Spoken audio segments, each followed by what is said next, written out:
Good morning again and welcome to our stakeholder seminar. It's the first time that we are having such a seminar in our department. A lot of people have been looking to contribute, but they send me email that they are busy with the class or teaching. We got permission from Mr. Sallin that we record the presentation and people will have access to listen to the presentation later on on their free time. So I will just talk about the structure of a couple of minutes because this is the first time.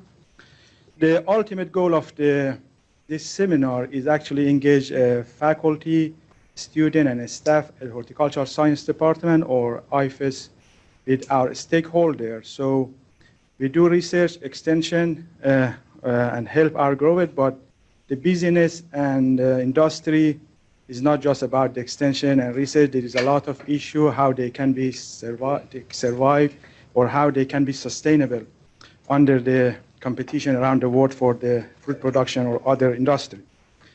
So we are going to have a stakeholder seminar in a spring semester, starting from last week of January and end up in first week of April. The plan is to have 6 seminars in semester, and we will have people from diverse industry, from citrus, blueberry, private sector or public sector, such as the Florida Fruit and Vegetable Association or Florida Department of Agriculture and Consumer Services. I ask faculty, I send the email, and please nominate a speaker from your field. Go ahead to invite them. I appreciate that. Otherwise, I will find people from industry to cover our program at least. So we are actually full for this semester, but if you have someone, we can actually add them for the next year spring semester. So I want to thank Dr. Christine Chase, our current interim chair, that has been very supportive and encouraging to this, and I'm sure the other new chair, Dr. Jackie Ben, will be also encouraging and supporting this seminar. So the seminar is every 2 weeks, one time in like Tuesday and one in Wednesday, because some faculty and student has class on Tuesday and some has class on Wednesday. We want to make it like that that everyone can have access to come and listen to our stakeholder. However, a few people or a lot of people could access through the Zoom link. We can record, and also they can access to the seminar later on. So we have a seminar. The next seminar will be on Wednesday, February 12th, from Agri-Star Tissue Culture Company. Tuesday, February 25th, from Florida Citrus Packer. And then March 11th from Blueberry Association. And we will have someone from Florida Department of Agriculture and Consumer Service Marketing Division on March 24th, and April 8th, we will have someone from Florida Fruit and Vegetable Association. So with that, I want to ask Dr. Stephen Sargent, Professor and Assistant to Chair at Horticultural Science Department, who would like to say a few words. And after that, Dr. Johnny Fraresi from Indian River Research Education Center will introduce Mr. Michel Sallin, our stakeholder speaker today. Thanks a lot. Thank you, Ali. Thank you all for coming. Appreciate you taking time out of your busy schedules to be here. Appreciate the deans being here, Dr. Mukhtar, Dr. Waisaki. Thank you very much. On behalf of the department, we'd like to welcome you all here, especially Mr. Sallin, and for your direct involvement in the industry and the example that you have to other stakeholders. And as you know, stakeholders are critical to the success of any of our research, teaching, and extension programs via exposure of our students on field trips to different locations around the state, participation in research projects, and also in our extension outreach programs. So we really appreciate you and other stakeholders that are valuable to our department. With that, I'll turn it over to Dr. Parisi to say a few words. Good morning, everyone. It is a pleasure to have Michel Sallin here with us today. So the first time that I met him was when I was handing the Indian River Cup trophy to him and his company over there at the river. So it started poking my mind that his company had won 9 out of 15 competitions over there. And since then, we started interacting a lot at the Indian River Citrus League and in other venues. So thank you very much for accepting the challenge to present this seminar today. So I've learned a lot from your short bio that you shared with us. So Michel was born and raised in Normandy, France, and grew up on an apple farm. So such interesting to see you diverting to citrus, particularly grapefruit. So I also learned that you had been in several board, you have been serving as the member of several boards, like the, I have to divert to my cheat sheet here, so the Lake Ridge Winery, and also the American Society of Horticultural Science. So that's very keen for us that are here in this department. As past Indian River Citrus League president, so he had been leading the industry towards very successful moments, and lately through a crisis that he will certainly show us how he and his company is overcoming it. So IMG Enterprises leads several different businesses, and one of them is citrus. So his company manages and owns more than 10,000 acres of fresh fruit production. That's quite a lot in our state, employing several people that I had a chance to talk with, to work with. So we will see a little bit of that in our presentation today. Something that I really would like to highlight is the fact that his company had been working with fresh oranges, grapefruit, and mandarins in a global scale through a packing house that the company owns in Vero Beach, north of Fort Pierce, where I'm located. So there is a possibility for us to interact in different forms. We've been discussing some few trials that will come up, and I think this discussion is very pertinent to where we are. So IMG had received several awards that I would like to highlight to you. So the company is the 34th largest privately held company in Central Florida, in a pool of 100 different companies. So it's the 12th largest family-owned business in Central Florida, which is quite an accomplishment. So they also received an Agricultural Environmental Leadership Award. That's one of the mottos of the company, by the way. It's one of the 12th best places to work in Central Florida. Congratulations on that. And finally, so they are part of this Farm Cares program, very unique program to be part of. So I think we are all here to listen to Michel. So I would like to hand you the mic and look forward for your talk. Thank you again.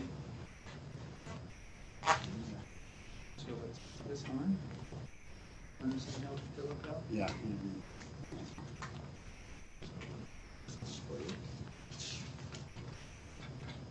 Hey, thank you. Does it work? Yeah. Thank you, Johnny, for this nice introduction. My name is Michel Sallin, and I've been in this business.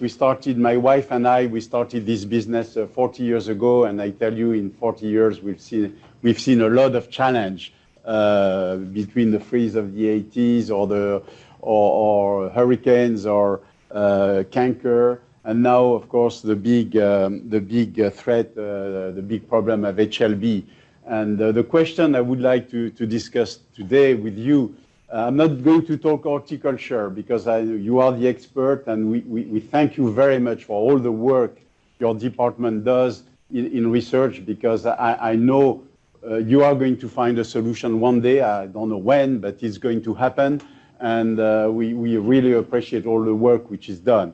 But I'm not going to talk horticulture today. I'm going to talk on the business side, because we are fighting this battle on two sides, the horticulture side, but the business side. Can we stay relevant? And so how do I guess, yeah.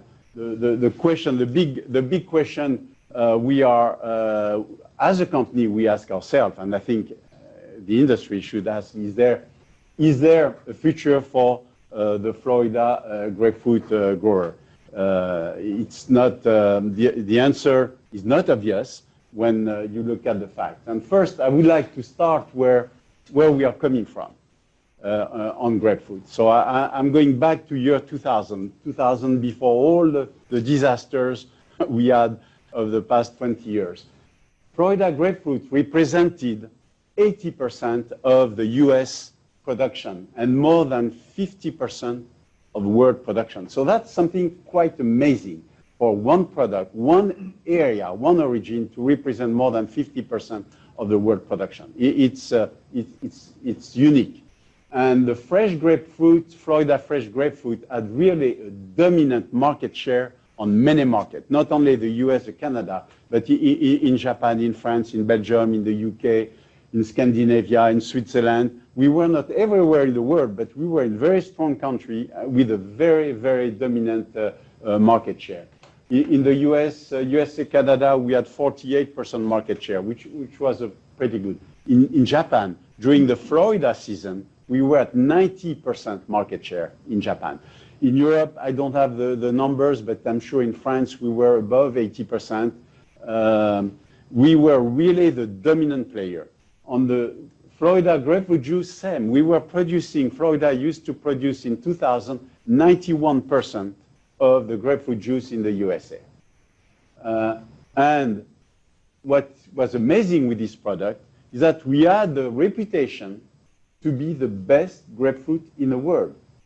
And when you think about that, it's something very unique. I'm sure you would have a tough time to name today 3 or 4 products, other products, who has a reputation to be the best in the world. Very, not rare. Maybe the Cuban cigar, I don't know. But it's, you don't have many products who are on very strong market, this reputation. And it was a pleasure to work with this product, because you were offering something really that's delighted consumers all around the world. People really admire the Florida grapefruits. So where are we today? So that's the big question. When you look at our production, Florida production went from 53.4 million field bucks in 2000 down to less than 10%, where we were 4.5 million in 2019. That's dramatic. It's you don't have, I don't know many examples of an industry going down that fast. HLB is bad on citrus, but it's very bad on grapefruits. So we went from 114,000 acres down to, in 2019, down to 25,000 acres. We lost more than 80% of the acreage. And if you look at the yield and these are our state average, we used in 2000, these statistics start at 2002 at 461 field bucks per acre, down last year in 2019 at 183 field bucks per acre. So, and on top of that, there is another thing very bad. If you look at our production costs, caretaking costs per acre, we went from $1,000, a little bit above $1,000 in 2002 to $2,400. These caretaking costs are our own caretaking costs. I don't have any state average, so these are the IMG caretaking costs for fresh food. So you see that we are almost 2.5 times what we used to be on the caretaking. So what are the consequences of that, where we are today? In 2000, I said we were 80% Florida of the production of the US. Today, we are at 33%. big drop. And now we are not the major producer of grapefruit. Texas is the #1 in the US with 44% of the US production. Now at the world level, first, if we, yeah, these are reversed. The first line is without China and South Africa. South Africa being in the South Hemisphere, I consider they are not really a competitor of Florida. And I did not put China also because China is becoming a big producer, but they are mostly pomelo. Pomelo and grapefruit are in the same category, in the same numbers in statistics, but it's really a different product. So without China, in the world, we used to have in 2000 53% of the world production, and today we are only at 12% of the world production. And Mexico is coming pretty strong. They are the one with the best outside of China. They are the one with the highest production, and they represent 28% of the production. If you include China, today we are only 3%. Florida is only 3% of the world production. And China represents 71% of the grapefruit pomelo category, which is huge. And that's something new in China, new industry. They did not produce hardly any grapefruit pomelo in year 2000. So things are changing. On the Florida fresh grapefruit market share, USA, Canada, our market share went from 48% down to 18% in 2019. So you have California. California might be the leader now on market share. I think it's California, and then Texas. And in Japan, where we used to have a market share of 90% during the in-season, during the Florida season, we are down today to 50%.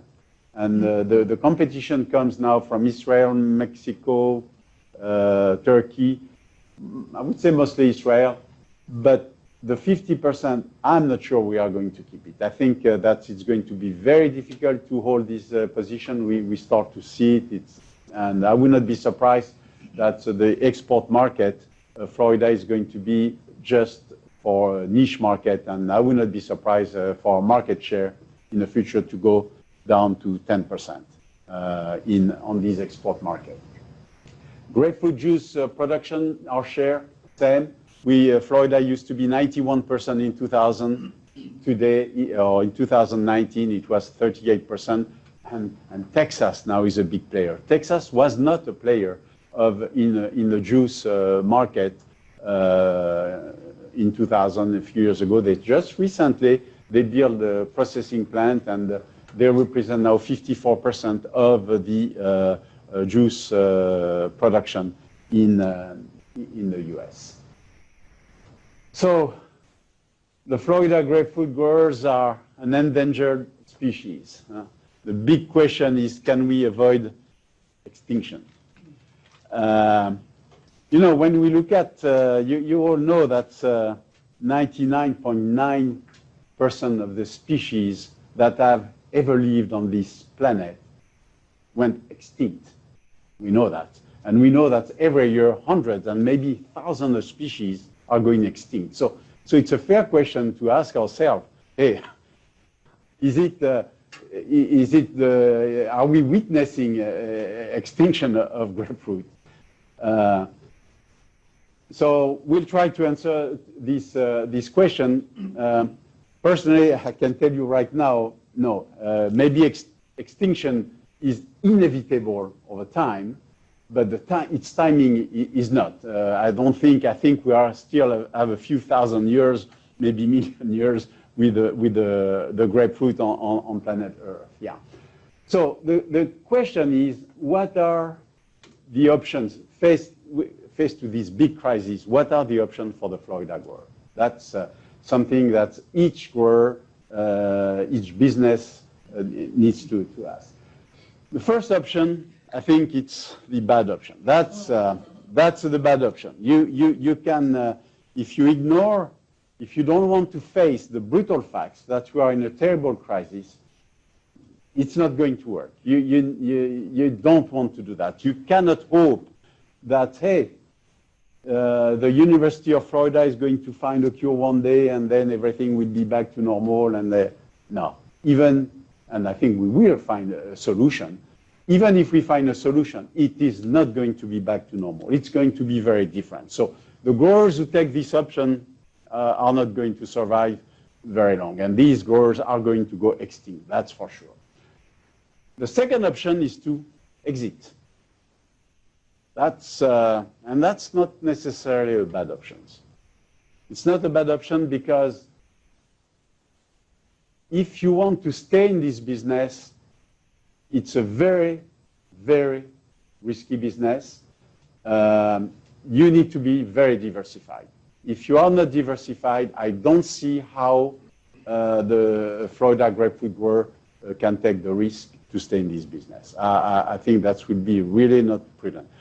Our company, we have the chance, part of our strategic direction has always been built on two things: integration, as much integration as possible, and total diversification. That's why we are diversified. We are also in the landscape business. We produce ornamental trees. We are in the landscape construction installation. We are in landscape maintenance, and we are in the citrus business. We're also very diversified, integrated first, but diversified. We don't do only grapefruit. We do orange. We do tangerine, and also we added diversification a few years ago when we saw this big problem. We are also in the import business during the off-season of Florida. So that's but for the growers who are not diversified, I don't see how they can survive. It's too risky. You need the diversification. And if you decide to exit, my advice is you need to do it fast, because the sooner you do it, the better you are going to be. Unfortunately, too many growers have waited too long and hoping, and they started to put less resource in their groves, and the yield went down even more. And then they became in negative cash flow, and there's nothing you can do. So if you decide to exit, you need to exit fast. The third option is, okay, let's look for opportunities. I'm a big believer. I've always been. We in our company in these past 40 years, we faced a lot of adversities. It was not easy, a lot, but each time we learned something, and each time it made us stronger. And I want to show you on that. I would like to show you a short video on that I really like. It's a legend, a Chinese farmer. Let's see.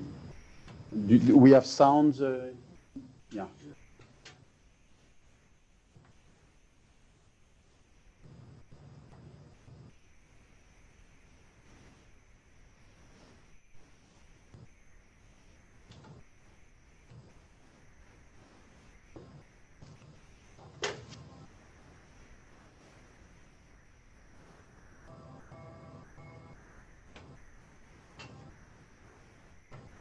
Once upon a time, there was a Chinese farmer who lost a horse. Ran away.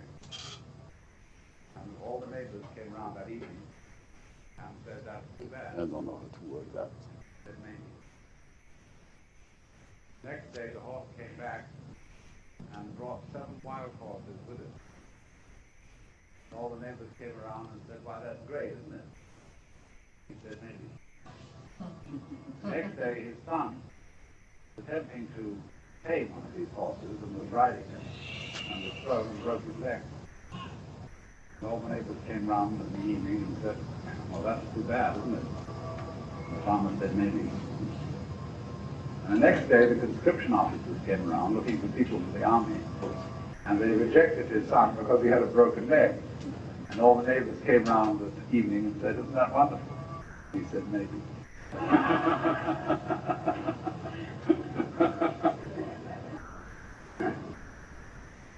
The whole process of nature is an integrated process with immense complexity.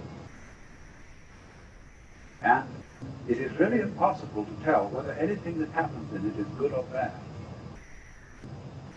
Because you never know what will be the consequences of the misfortune. Or you never know what will be the consequences of good fortune.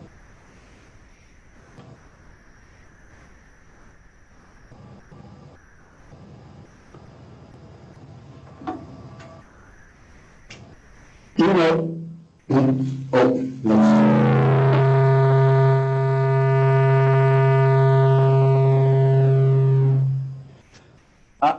I believe that's a wonderful story, and I've been 40 years in business, and I've had many examples where I leave these things. And initially, when we had a lot of bad things happening to us, a lot of bad things, good things also happening.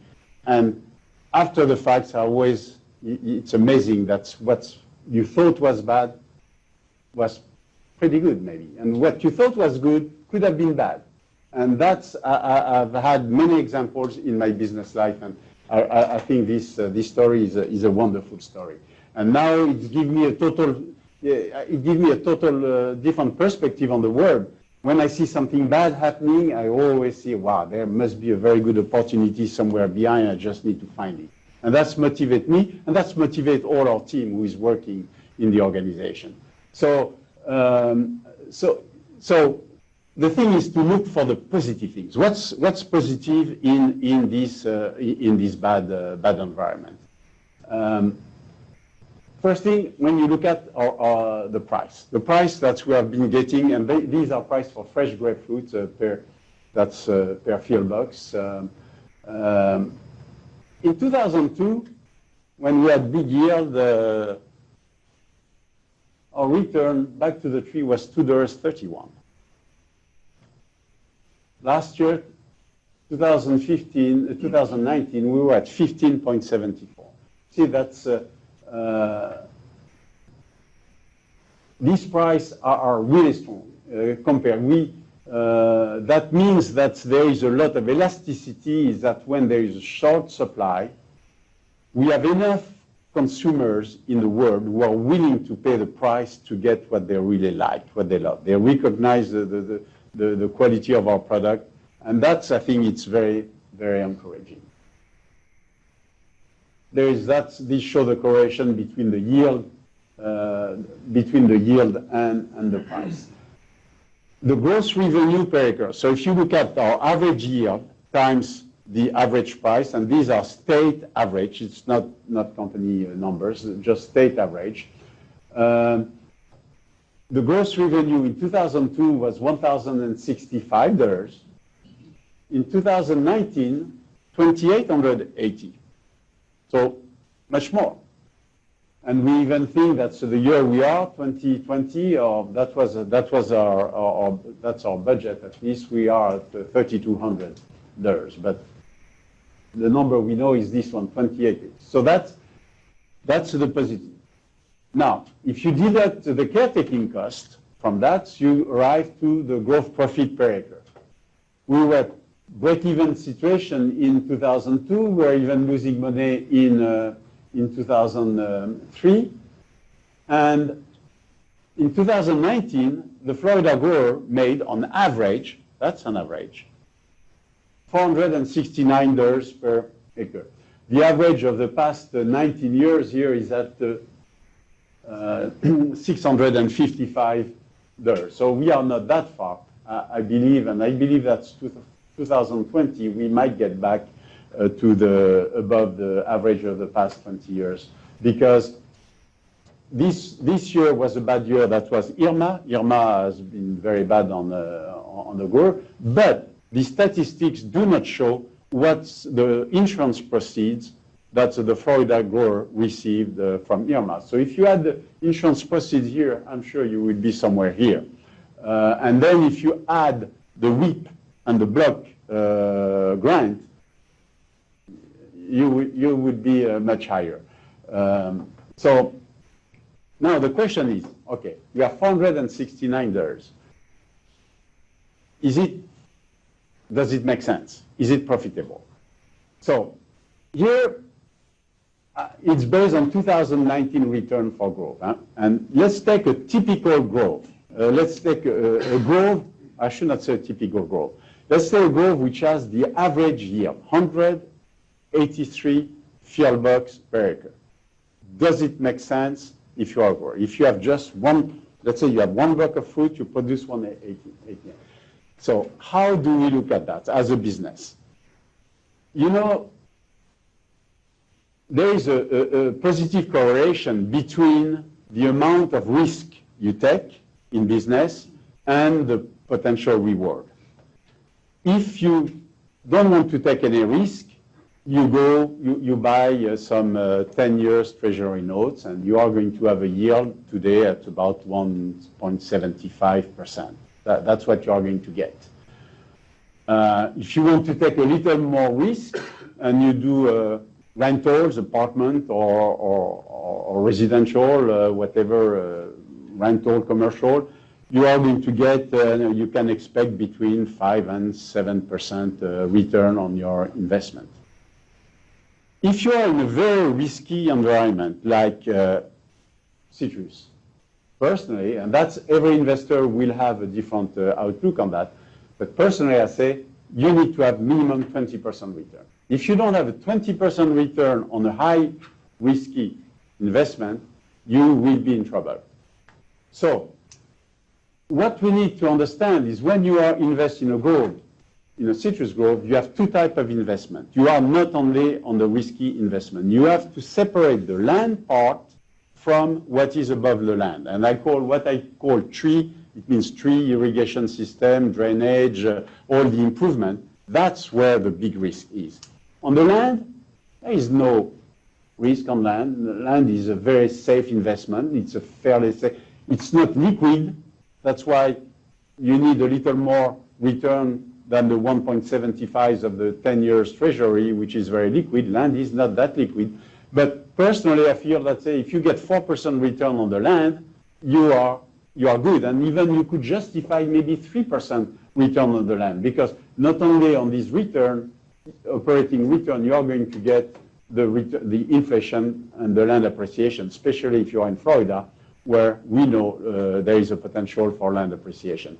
So when I look at the business side of a grapefruit grove, I separate the land investment from the tree investment, the risky investment. Now the next question is when you have 183 field bucks, what's the market value of this grove? Because that's what you need to take in. So we are on the market at our company, IMG Citrus. We always look to buy some groves, and we have a business model which give us at least a guideline to start, depending on the year, what's the market price, what we feel we could buy the grove from. And this depends, the system we use, maybe I don't have time to explain that, but we start with the land value, bare land, and in this model we use $4,500 for the bare land, so sometimes you might have $6,000, sometimes you might have $3,000. But you start with the bare land, and then it depends on the cash flow you can generate during the next 3 or 4 years, and that will give a formula to say how much we can invest. So our formula says that this type of grove, if it's a grove which produces the average yield of Florida, the estimated market value is $5,927. So if you consider that $4,500 is for the land and you need a 4% return, you are going to allocate $180 of revenue on the land return. So from your total return on the grove at 469, and the way we got the 469, you take the average price times the yield minus our caretaking cost. So that's what give the 469. You remove $180 to go to the land, it gives you $289. And that goes toward what I call the risky investment, the tree investment. And the tree investment is equal to the price estimated market value of the grove, $5,927, minus the land, $4,500, plus you take a caretaking cost. If caretaking cost is $2,400 a year, because you don't invest the caretaking for the full year, you take an estimate, you invest it for half a year, you divide the $2,400 of caretaking cost by 2, and that gives you your risky investment. So in this example, it's $2,633. Then you can take your $289, you divide by the amount of the risky investment, and that gives you the 10.99% return on trees.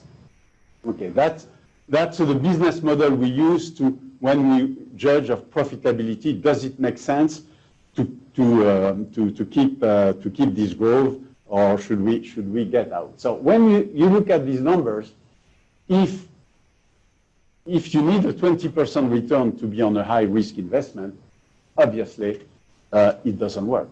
1099 is not going to work. If you are lucky, you might. Okay, if you are very lucky, but I will not. I will not do it personally. I will not do it. I will not go in this investment. But as I say, we need to be very careful with averages. As I said, the average person has one breast and one testicle. So that's you need to look at. You need to go way beyond average. And what we've done, we tried to estimate, and we did for the state. What are the best growths doing? The best 25, then the second best, the third best, and the worst 25% in the state of Florida. So we use data from our own company based on 116 different blocks, and we came to this number. So we found out that 25%, and we think it's a pretty close estimate for the whole state of Florida.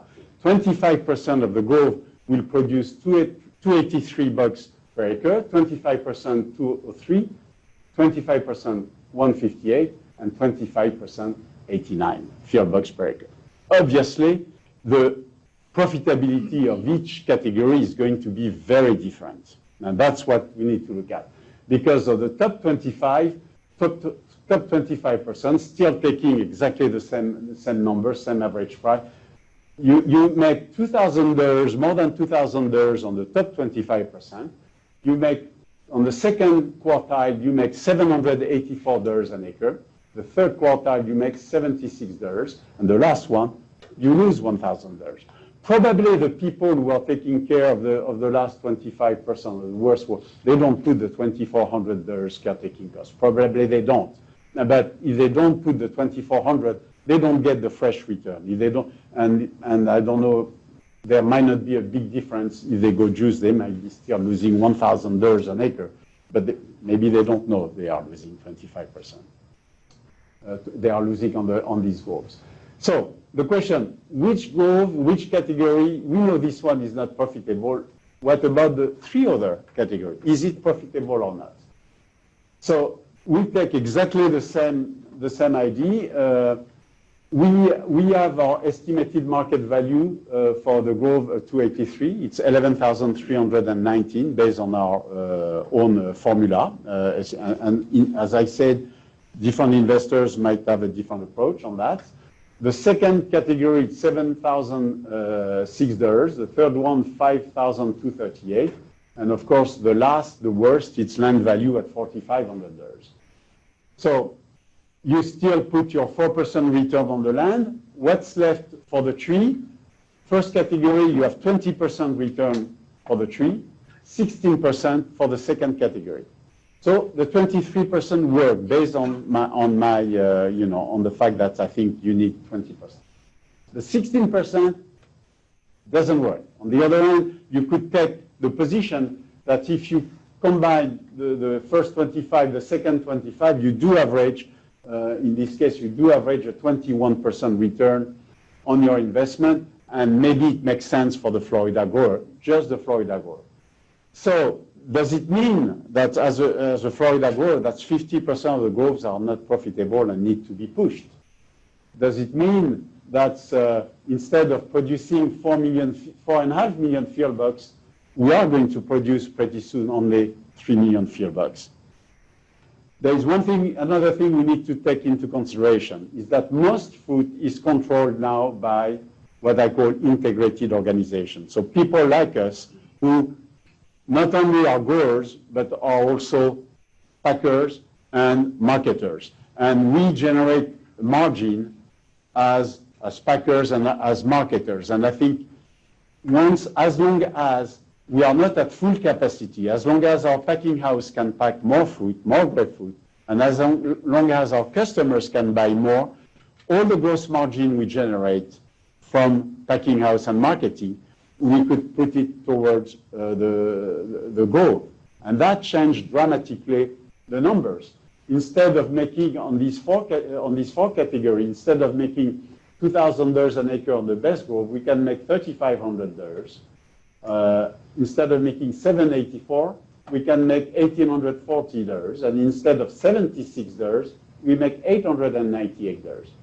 The last category, we still not profitable. So even for an integrated organization, you want to push the worst 25% of the growth in the state of Florida. And if you look at the return on investment on the tree on the risky part, 42%, 45%, 37%. That's pretty strong. That's very strong.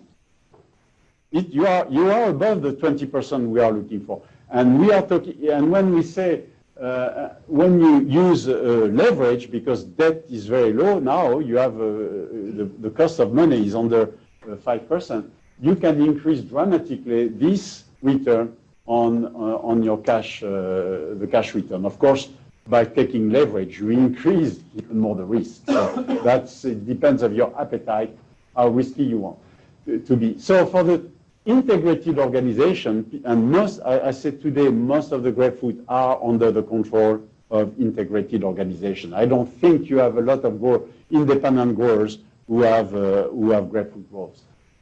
So for the integrated organization, the top 75%, if you take the global consolidated revenue, you can generate a 44% return on investment on the trees, and on the all investment, you can get a 24%. So it's worth to take the risk. It is risky, yes, it is very risky, but that's better, much better than to get 175% with a 10 years treasury note.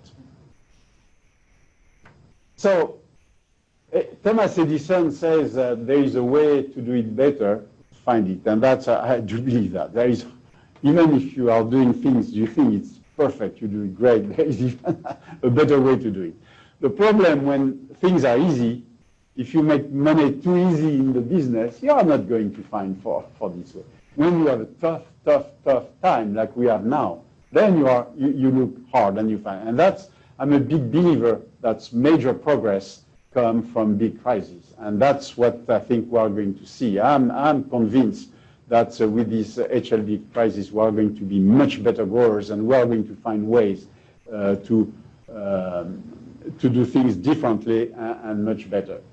So we are experimenting with open air, high density grove development. So now all the groves we plant are minimum 272 trees per acre. And let's look at the potential return on investment, because if we want to rebuild this industry, not only it's important that we can be profitable with what we have, that we don't quit, but we need also to know that we can expand there and we can plant new groves, because we don't want to stay where we are today. We need to regain market share to be really competitive. So our expected returns for high density, when I say high density here, is 272 trees per acre. We took a fruit return a little bit less than what we got in 2019. In 2019, we had $15.74 average return for the state. We took here $13.17 as the expected returns for the coming years.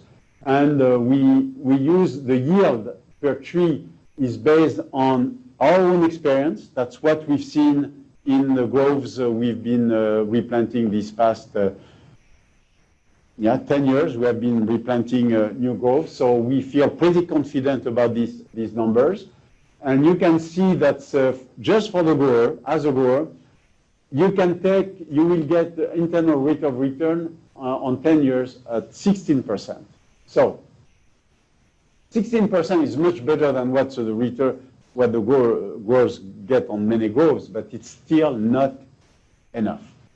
Very difficult. It's going to be very difficult to convince growers to replant on high density. It's not impossible. It depends. Some growers, if growers who are diversified in their source of income, they will take the risk, I guess, they might take the risk at 16%, but I don't know. On an integrated organization, the true return is 23%. So that's good. It meets the criteria. So we have an incentive. We feel our company, we are replanting because we feel we can make it work. And this internal rate of return don't take into consideration two things. The TAP program, Tree Assistant Program, which is very valuable. We can get grants for $1,600 per acre. In this example, it depends. And also, there is a huge tax incentive now. You can depreciate year one all your expenses except the land. So it means that all these expenses, so everything except $4,500 plus this, you are going to expense right away. And if you are in a diversified business, paying tax in some other area, it is going to be cash you are going to get during the first 3 years of your investment. It is a huge incentive. And I think that if this tax incentive stays in place, we are going to see some outside investors who are going to come back in the citrus industry, the grapefruit industry, and take advantage of this. Because it's going to add this incentive.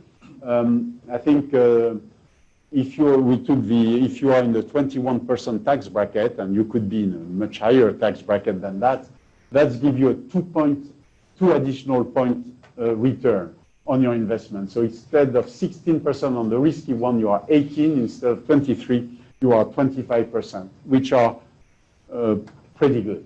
So high density, the high density, I think there is a lot of hope here. I think we can make it work. The next things that where I feel there is some potential is cups. So our company don't have any experience with cups. The only thing we know is what we learned from Dr. Schumann with his experiment at Lake Alfred. That's what we learned from some of the growers. We do intend, we know enough about cups where we are going to put a trial this year. And big advantage, we believe you can get on grapefruit, you can go to yield above 1,000 field bucks per acre. And I tell you, that makes a big difference compared to the state average of last year of 183 field bucks. Pack out. Our pack out, typical pack out for a packing house is, let's say, 65%. We think you can get very close to 100% with a cup structure. And the other big advantage is we feel we can grow a better size of fruit. And in fresh fruit, the bigger the fruit, the more it's value you get per carton per field bucks. You can have a big difference. You can sell a carton, a big size grapefruit at $25 a carton, a small size at $11 a carton. Same volume in field bucks, but big difference in value. So on the increased size, everything we can do to increase the size is going to make a big difference.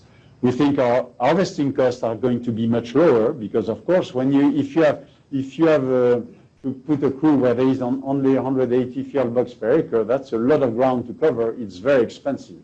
If you can have 1,000 field bucks per acre, you are going to be much, much more efficient and decrease substantially your harvesting costs. And harvesting is a big part of our total cost. Improve food safety. I think our retailers, our customers are going to love production on the screen. It's going to be, I think we can get some added value. And maybe we don't budget that now, but maybe one day we'll know how to grow organic fruit on the cups in the state of Florida, which is almost impossible or very difficult to do in the open air. So the big question, is it enough, all these advantages, is it enough to compensate for the much higher initial investment? You know, if you go high density open air, you are going to spend on high density between the land, the development cost, land prep, tree planting, and the first 2-3 years of caretaking where you don't have any revenue, you're going to invest about $17,000 an acre. Here we are talking 3 times, maybe 4 times that with a cup. So that's the big question. Can you? This is a pro forma, but there is a big unknown, is how much this structure is going to come. We are studying this structure. We have option between $15,000 an acre up to $75,000 an acre. And we haven't, depending on the engineering of the structure and how the structure is going to do during hurricanes, because hurricanes is the risk of the cups. So we are still working on that. We still need to do a lot of research. We don't have the solution. In this pro forma, we put $35,000 for the cups, initial investment, and then we put another $15,000 every year to replace the screen, because the screen is not going to last forever. And we still have a lot of questions. If we have a hurricane, it's okay to lose the screen, but you don't want to lose the structure. How much is going to cost to replace the screen?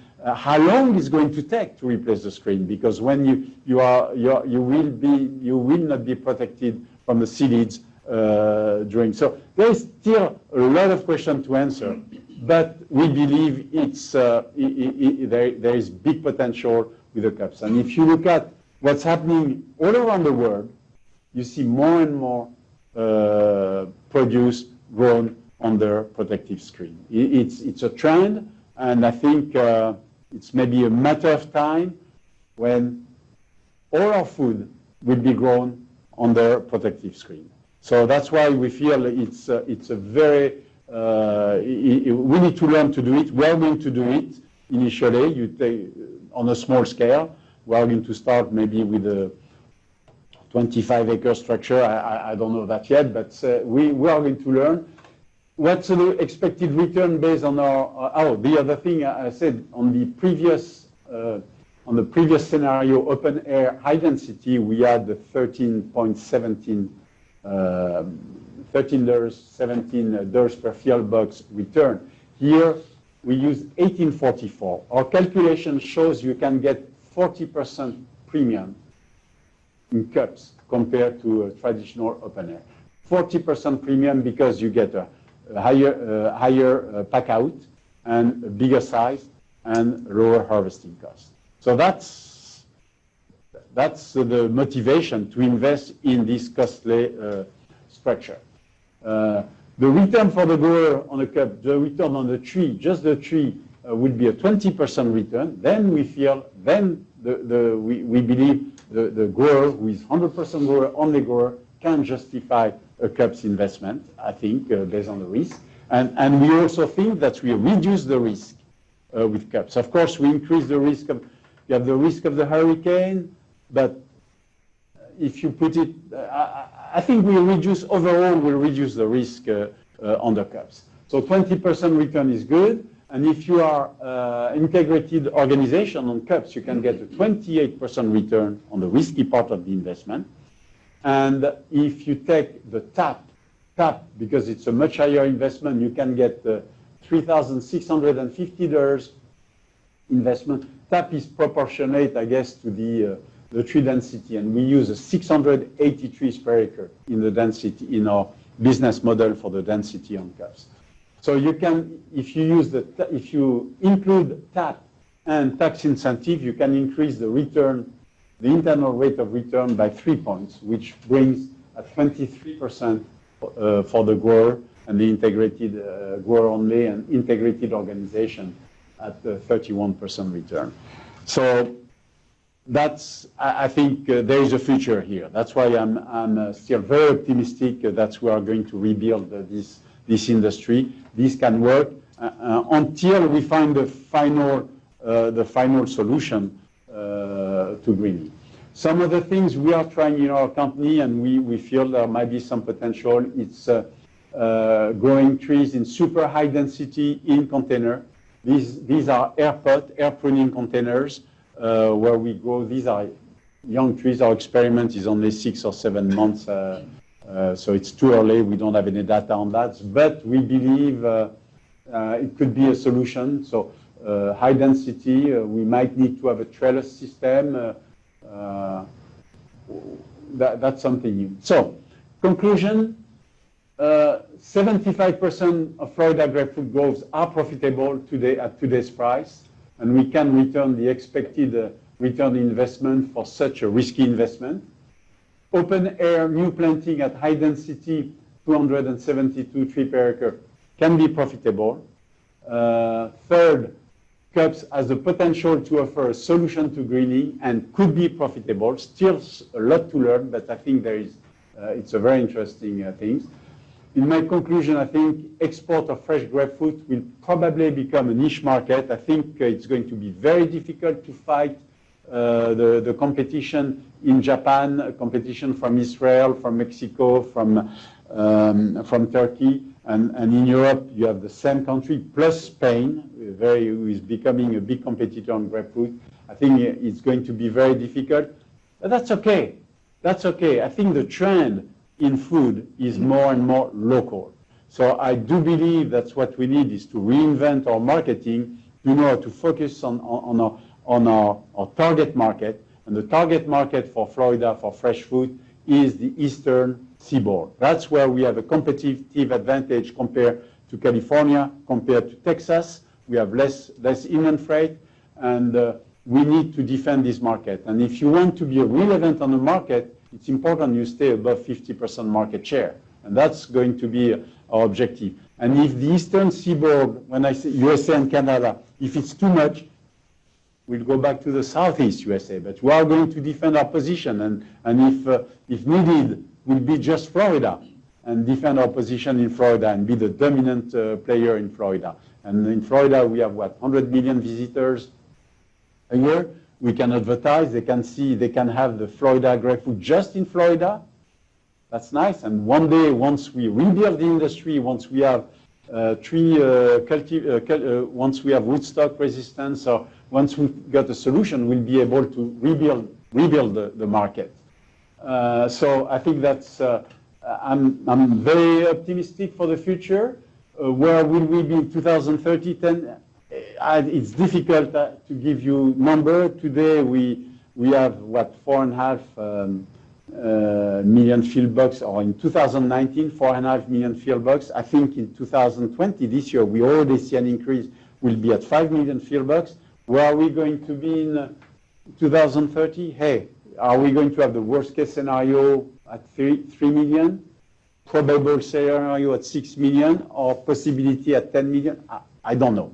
It depends on too many things, so I cannot predict the future, but we need to be ready for whatever it is. And in the meantime, enjoy Florida grapefruit. It's delicious, it's healthy, and I really believe there is our industry is not dead. We have some potential. Yeah. Thank you. I really enjoyed the presentation, learned a lot, and I'm sure it's for other people. So we have time for some questions.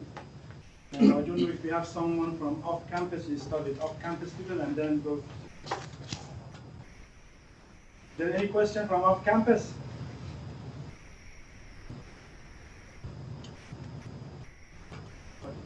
So, if you have any questions? So, for the return to the investment, I mean, you need to consider the opportunity cost, and depending on that is what percentage you're going to get, right? So what opportunity costs are you considering? Because you're not considering 1.7 or 4%, right? You know,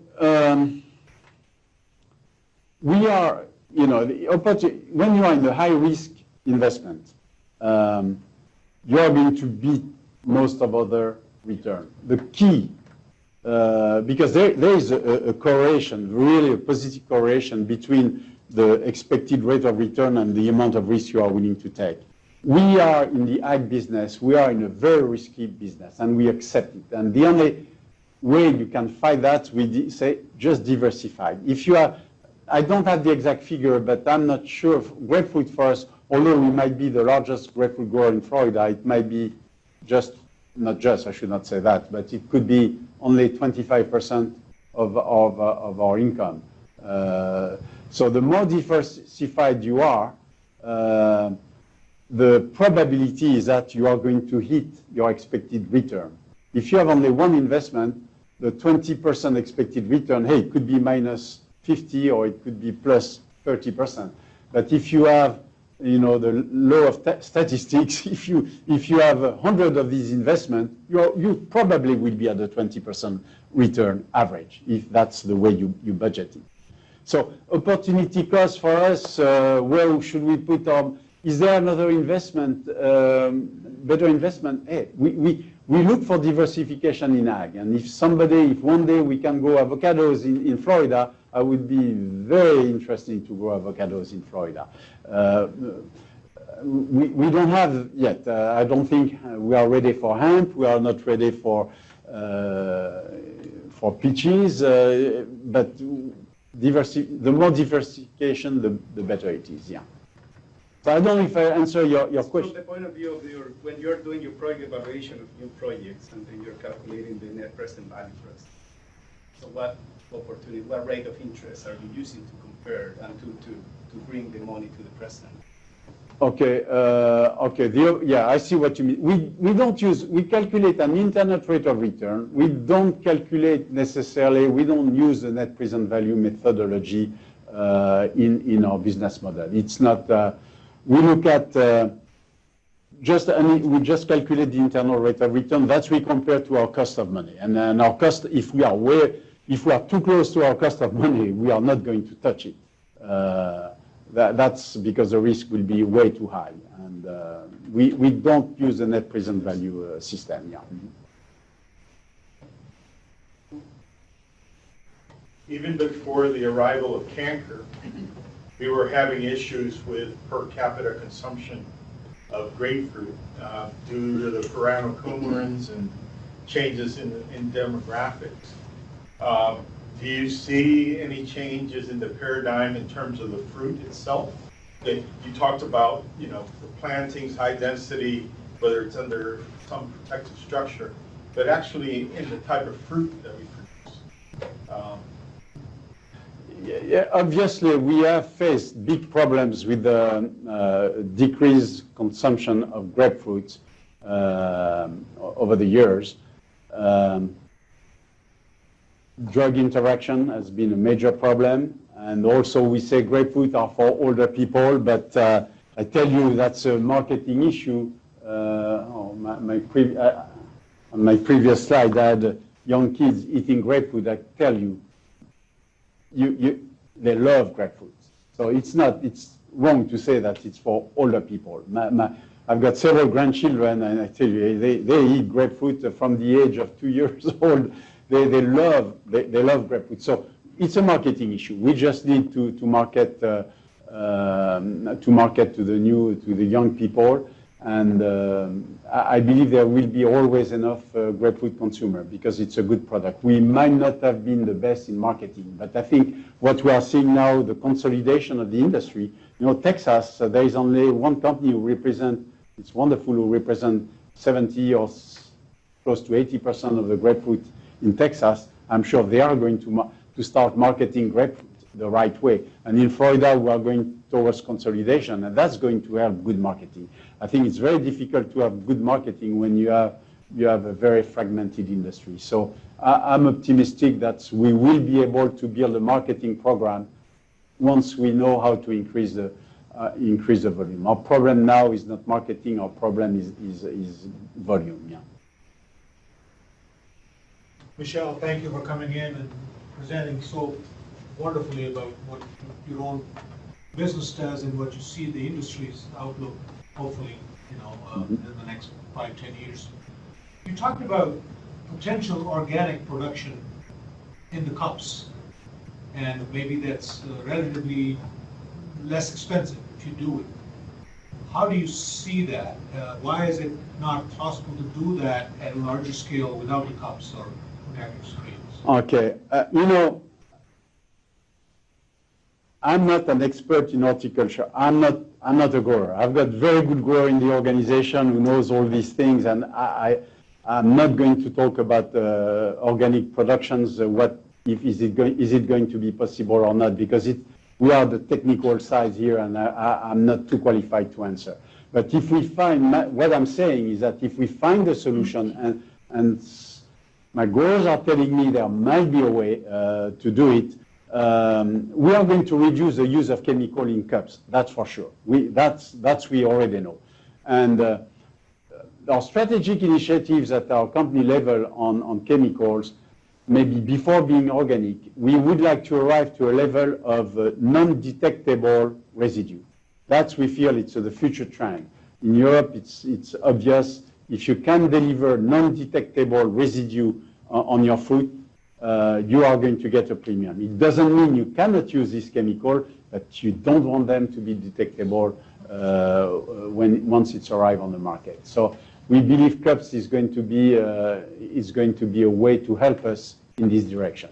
And we need, I think, the non-detectable residue, just a matter of time where it's going to be imposed all over the world. So we need to work on that. So consolidation is a tendency. So we've been seeing the number of packing houses dropping from several dozens, about 50 in our region, to about 5 or 6. So do you think that process is over, and then we will have only this 5 or 6 packers, you included, being the ones dictating the market, or do you think we still have more company closings in the next future, Michel? I hope it's over. I don't know, I don't know what's going to happen in the future. I try not to predict too much of the future. On the other hand, I try to be ready for each scenario I can imagine for the future and say, okay. But predicting the future, I've been very disappointed in the past when I was trying to do it, So I hope we are done. Is it over? Probably not, but mostly over, I would say. Mostly over, yeah. Yes? Do you, as a business person, are you seeing some lacks from the academia? Are you aiming to, how can I ask very well, like, as a business, a farmer, do you see that the academia could work in some gaps? Do you detect some gaps that the academia needs to fill? One thing, and I was talking to Ali about that, I think what we need is to have more people, more people from your department, more students we would like to see coming in our industry, to have a bridge between academia and business. I think we are always recruiting, but I think we have a difficult time to recruit. Very difficult time to recruit people from UF with the horticultural background, and we have a need for these people. We have a need for these people to help us to do some research also and be the bridge with the university, because there is so much we have to do as a grower, as a business. I think all the research should not be done with you. It should be also done by us in cooperation with you. We should have more synergy. And I know we have some program coming which is going to help in this direction, and I think that's going to be very positive. But I wish I would see more students in horticulture or in soil science or in ag coming to us for job, because we are growing, and we are growing fast. We started 40 years ago. Now we have about 550 people in the company, and the major challenge is to build this team of strong people. Because that's what makes the difference. That's the people you have. So we need more at this level. I think we would like, and that's. I'm pleased to be here today, because at least as a business I can talk to you and see what we are doing on the other side, and I hope it's going to give some idea to some students to go in this business, because there is a lot of potential in the ag business in Florida. Yeah. Great. So we have people from Dean office, from the college of teaching as well. So we need to grow our student, increase our student. So we are close to launch. We want to have a lunch with Mr. Sallin in the downstairs. So if you have any questions, you can ask Mr. Sallin during the lunch time. So please join me to thank Mr. Sallin one more time for the great presentation today. And again, thank you very much for everything you do for the ag industry in Florida. That's really, we appreciate that. We need this work. We need what you are doing. So thanks a lot. Yeah. Mm-hmm.